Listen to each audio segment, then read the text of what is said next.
महाकारुणिक तथागत भगवान गौतम बुद्ध तसेच परमपूज्य बोधिसत्व डॉक्टर बाबासाहेब आंबेडकर इनको मेरा त्रिवार नमन। सभी गुरु आचार्य को नमन करते हुए ग्रंथ पठन शुरू करेंगे। आप सबका स्वागत है। धम्मपद बाल वर्ग गाथा और कथा। बौद्ध शिक्षा के प्रति समाज में बहुत सारी भ्रांतियाँ फैली हुई है, इसलिए भारतीय जनमानस बौद्ध शिक्षा से लाभान्वित होने से वंचित रह गया है। वस्तुतः बौद्ध शिक्षा से अधिक व्यवहारिक और प्रासंगिक शिक्षा उपलब्ध नहीं है, पर यह कहना कि भोजन स्वादिष्ट है पर्याप्त नहीं है अगर हम उस भोजन को ग्रहण नहीं करते हैं। बौद्ध साहित्य को मात्र पढ़ना और कहना कि यह अच्छा है पर्याप्त नहीं है। इसका सही लाभ उसे ही मिल पाएगा जो उन उपदेशों को अपने जीवन में उतारेगा। गाथा। मासे मासे कुसज्ञेन बालो भुज्येत भोजनं न सो संखात धम्मानं कलं अद्गति अगधति सोलंसी। अर्थ, अगर कोई मूर्ख व्यक्ति महीने के अंतराल पर केवल कुश की नोक से भोजन करे तो भी वह धर्म के जानकारों के 16वें भाग की भी बराबरी नहीं कर सकता। कौन धर्म के जानकारों की बराबरी नहीं कर सकता? जम्बूक स्थविर की कथा। श्रावस्ती नगर में एक श्रेष्ठी के घर एक पुत्र का जन्म हुआ।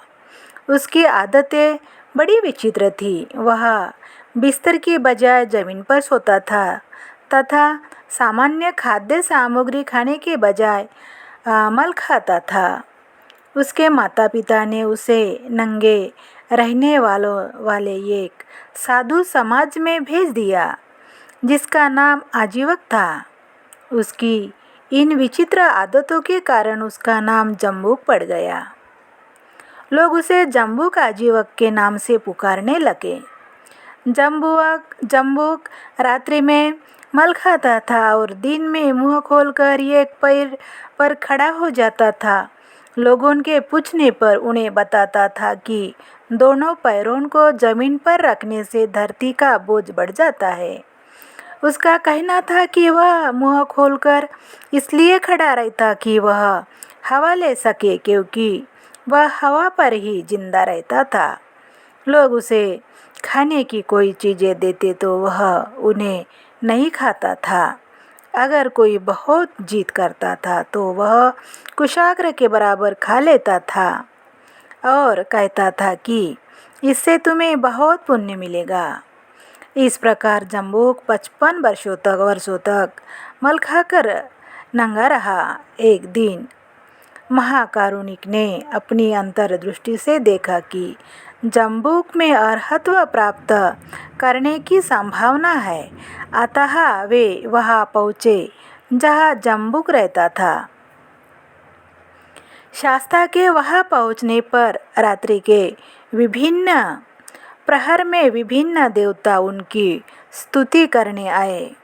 उनके आने पर वन बिल्कुल आलोकित हो गया। जम्बूक ने उस आलोक को देखा तो वह उससे बहुत प्रभावित हुआ और बुद्ध की स्तुति करने लगा और बोला, हे महापुरुष, आप निश्चय ही महान हैं, क्योंकि मैंने देवी देवताओं को स्तुति करते हुए देखा है।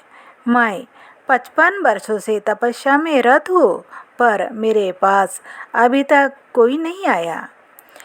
तब शाक्यमुनि ने जम्बूक की भर्त्सना करते हुए कहा, जम्बूक, तुम साधारण लोगों को धोखा दे सकते हो, पर मुझे धोखा नहीं दे सकते। तुमने पिछले 55 साल में क्या किया है यह सब मुझे मालूम है। तुमने पूर्व जन्म में कश्यप बुद्ध के समय एक भिक्षु को किसी उपासक के घर से भोजन लेने नहीं दिया था, उस भिक्षा को जमीन पर फेंक दिया था। इसी गलती के कारण आज तुम मल खा रहे हो। यह सब सुनते ही जम्बुक को अपनी गलती का एहसास हो गया और वह शाक्यमुनि के चरणों पर गिर पड़ा। वह एक भिक्षु बन गया। आप सबका मंगल हो।